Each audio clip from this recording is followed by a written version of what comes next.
The first topical is in the name of Deputy Michael McNamara to discuss the exclusion of early monastic sites from Ireland's tentative list for UNESCO World Heritage Sites. Deputy McNamara, you have 4 minutes. Thank you, Lascan Corla. Lascan Corla, in 2010, a tentative list of sites for designation to UNESCO World Heritage status was put forward by this state. Unfortunately, nothing very much happened after that with regard to that tentative list.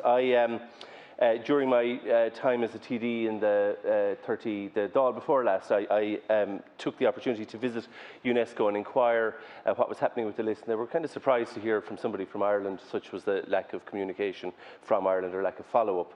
So I'm glad that Ireland is now putting forward a new tentative list, and I very much hope that there'll be a degree of energy involved in that, which was sorely absent over the past decade or so. That 2010 list contained a grouping of early monastic sites: Clonmacnoise, Glendalough, Cealtra, Durrow, Kells and Monaster-Boyce. Now, unfortunately, fortunately, any UNESCO proposal or any designation for World Heritage List has to be accompanied by local buy-in and local support, and that's something that UNESCO very much look to. Unfortunately, in the case of the early monastic site grouping, Offaly County Council weren't, for one reason or another, weren't terribly interested in having Clonmacnoise designated. Now, of the 6 sites that I mentioned, Clonmacnoise is, I suppose, from an archaeological perspective, or even perhaps an architectural perspective, is, I think most people would agree, the most interesting.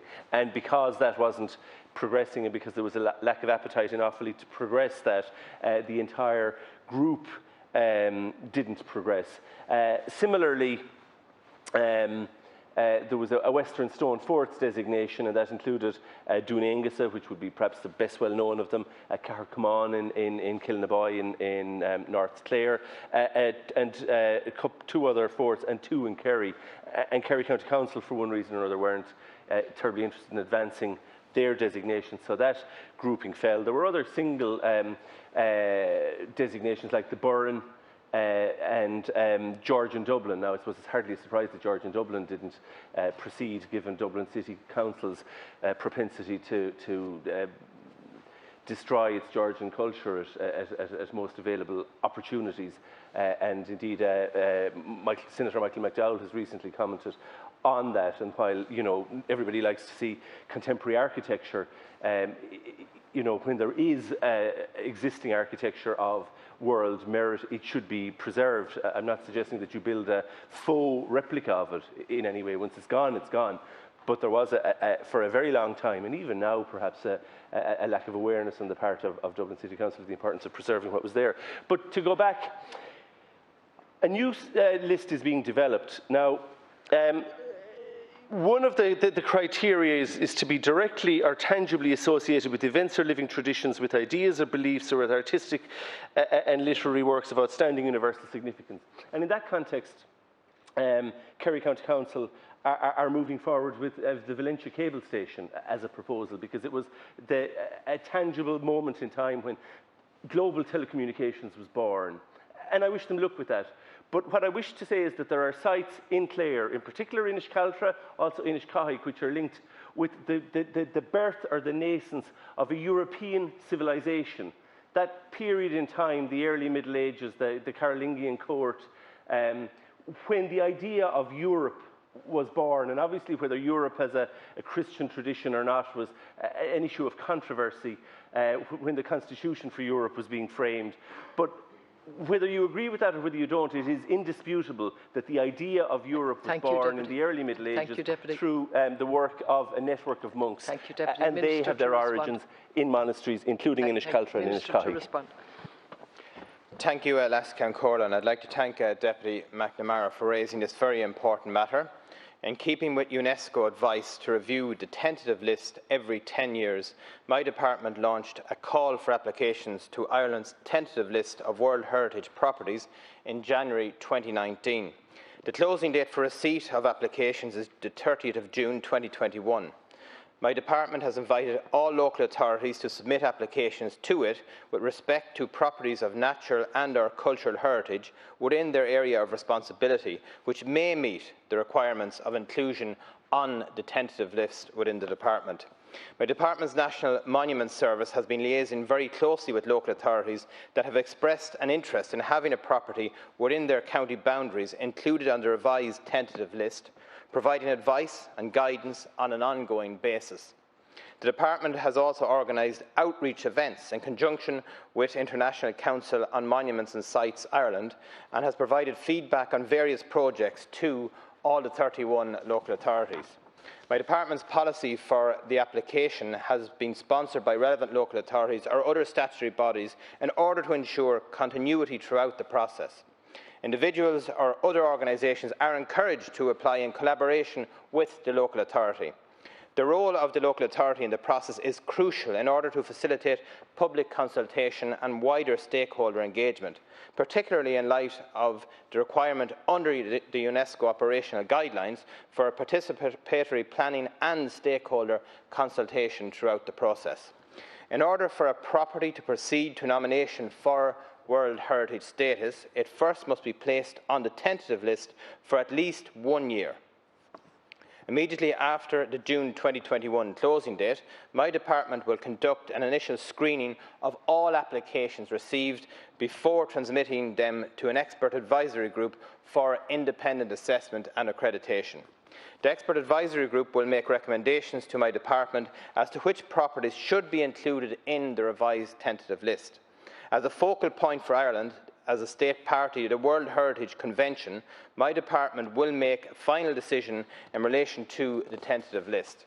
In assessing the applications they receive, the expert advisory group will evaluate a property's likelihood to progress to nomination to inscription on the World Heritage List, based on the ability to demonstrate outstanding universal value, as alluded to by the Deputy, meaning that its significance is so exceptional as to transcend national boundaries and to be of common importance for present and future generations to all humanity.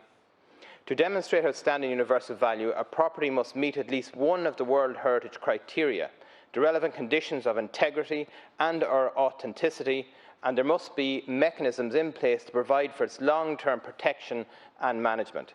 The presence of robust local stakeholder support for the project is also considered a crucial element of the viability for a property's nomination to World Heritage status.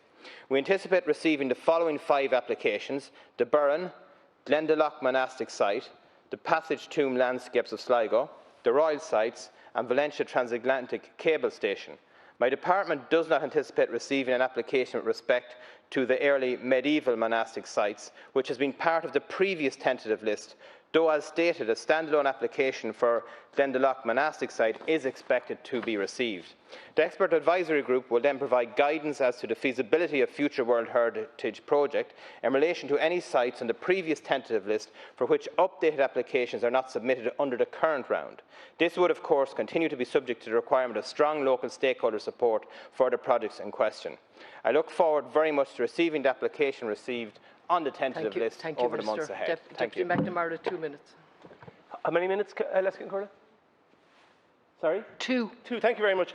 Les Concorda, I have to say that what the Minister said and the process of applying differs somewhat from what the published criteria are, that it must be in conjunction with a local authority, is what the Minister said. But actually, what the published criteria are, any group can put forward a proposal. Now, you know, if you were a lip-smacking lawyer looking to judicially review a process, I dare say the Minister has given fertile grounds just now, because you can't publish one set of criteria and actually have a different set of criteria, which seems to be the case. Now, the Minister very clearly says that he anticipates certain applications but doesn't anticipate others.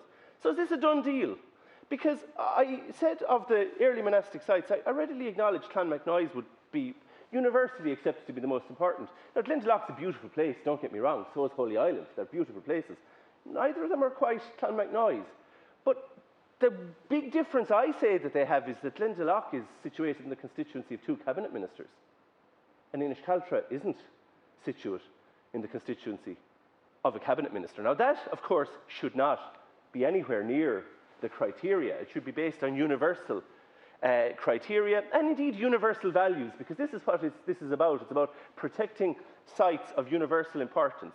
Now, from the French political scientist Olivier Roy spoke about a European civilization, and that was very much Barron Clinton, who addressed this House, not in this particular building, in another one that we might sometime go back to, talked about Ireland's role in saving civilization. There was a book about it.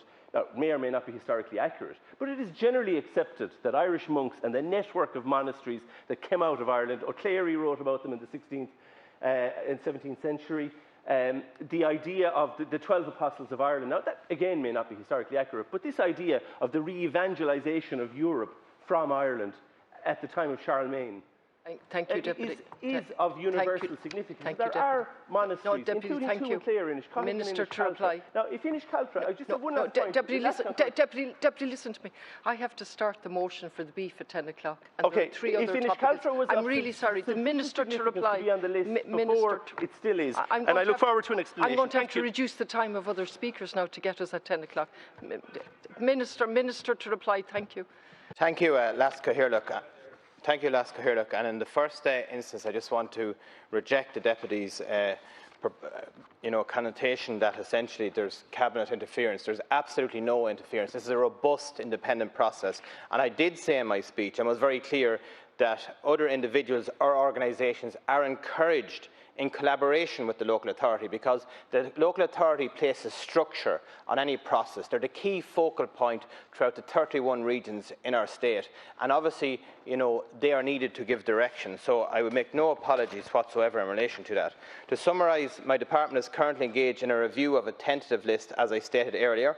It is necessary for a property to be on the tentative list before it can proceed to nomination for World Heritage property.